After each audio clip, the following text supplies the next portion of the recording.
What is up, everybody? My name's Aaron Payne and welcome back to a new video. Today we're going to try doing 10 tips in 100 seconds. Now, will it work? I don't know. It may fail. Who cares? You're still getting the tips, but I'm going to try to put it in 100 seconds. To put that into retrospect, that's a minute 40, so probably not going to happen, but I'm not quite ready. First, I need my tip look. Ooh, perfect. All right, so I got my glasses, got my book, and I have my phone sitting right here for the timer. So we're gonna go ahead and hit start. All right, tip number 1 is to create a natural border. So wherever you're shooting, try to shoot through something, or use leaves, buildings, or whatever to try to pinpoint to where your subject is or your focal point. Tip number 2, create a scene. We'll actually pop up this photo right here of me and my girlfriend for a prom photo that we did. I wanted to go for that James Bond style feel, so we went dark and stuff, wore nice warm clothing, stuff like that. Kind of gave, that like mysterious style look. Tip number 3 is to avoid camera shake. Now, I know that seems obvious, but here's a little tip to help with that. So whatever millimeter you're shooting at, like your focal length, let's say you're shooting at 24 mil, like I am right now, then you want to shoot at 24ths of a second or 30th of a second, anything that's closest, but not under. So if you're shooting at 70 millimeters, try 70th of a second or 80th of a second, whatever closest. If you want to freeze fast moving objects, go for like 1/250th of a second. That will really help stop it. Tip number 4 is rule of thirds. Set your subject over to the side, like how I did in this photo, and a good tip is to wherever the object is facing or going, put more of the scene to that side. If you want to go for a weird moody feel style, put them actually facing the opposite side. It kind of leaves you out of it. Oh God, this is not going to finish in time.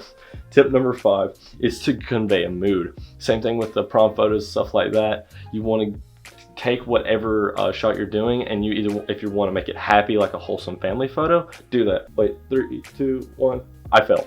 Okay, 100 tips and 100 tips, 10 tips, 100 seconds didn't happen. But as I was saying, if you want to go for a darker feel, edit darker. If you want to go for a wholesome feel, try to convey the mood with the colors and the shading and the light, stuff like that. Tip number 6 is to shoot underexposed. Now, a lot of people might hate me for this, but I always like to shoot at least a stop under exposed, for the fact that it's easier to bring up the shadows versus killing down the highlights. So I'd rather have the highlights be fine and maybe have to boost those versus having to bring them down. And the shadows can be crushed easier, they can be brought up easier. It's just a good rule of thumb, just kind of shoot underexposed. That's my tip. If you don't like it, I'm sorry. Tip number 7 is to edit the hell out of your photos. And this isn't the case for every single photo. I don't do this for every photo, but if you think that you have a picture and you want it to become something, like this picture of a road I got, we'll let that drag across the screen right here. Here is the original photo, and it's kind of boring, but here's the photo I wanted. And it's a very drastic difference, but it's what I wanted to do. It's what I wanted to make. So I made it. Number 8, add elements if you needed them. Same thing, we got a picture of this of my car window through the rearview mirror, and I was like, you know what, this needs a plane in the background, because why not? It just needed a little bit extra something. Tip number 9 is actually a good practical tip, something you can actually use to help your day-to-day life, is to take a front of a body cap and a back of a lens cap and screw them together, and you got a nice SD card holder or anything like that that's small, can fit in here. You throw it in your bag.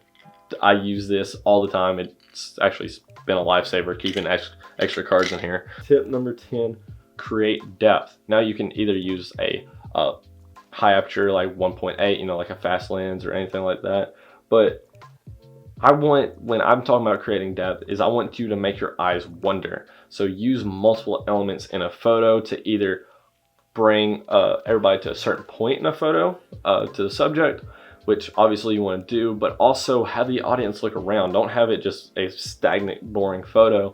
Have them look and be in the environment itself. Make them feel as though they're a part of the image itself or video, whatever you're doing. have them feel like they're involved into it, and it'll get that much more of a reaction. And stop. 5 minutes, 9 seconds. Obviously, I failed 10 tips, and 100 seconds was supposed to be 1:40. I hope you like my grandpa glasses because I actually can't see out of them because I have contacts in. I know that might have been a quick video, but if you guys like the video or you learned something or you want to see more content like this, make sure to hit the like button down below and to hit subscribe because I'll be trying to make new content soon with tips, showing photos, basically anything around photography that I feel like I can help you guys with, I'm going to be making. So please make sure to hit the subscribe button. Oh, also check out my social medias. Everything's at Aaron Payne YT, by everything, my Twitter and my Instagram. And I'll see you guys later. All right, peace.